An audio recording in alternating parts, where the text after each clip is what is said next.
हे बघा ताई, आम्ही तुम्हाला दर महिन्याला 1,500 रुपये देणार. का म्हणजे आमची लाडकी बहीण आहे, त्याच्या बदल्यात तुम्ही आम्हाला मतांचा आशीर्वाद द्यायचा.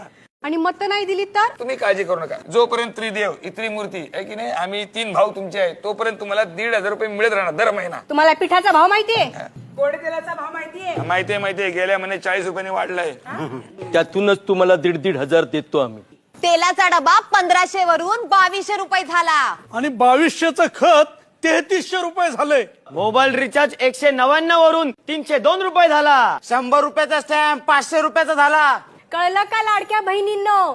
तुमच्याच मालकाचा खिस्सा कापून तुमच्या भावाने तुम्हाला 1,500 रुपये दिलेत. मग काय करणार? या माणसाने लोकांना निधी देऊन देऊन तिजोरीचा खडखडा करून टाकले सगळा. मग असेच पैसे गोळा करावे लागणार ना. तुमच्या ह्या 1,500 महिन्याभराचं रेशनिंग तरी येतं का? माणसांनी खायचं काय?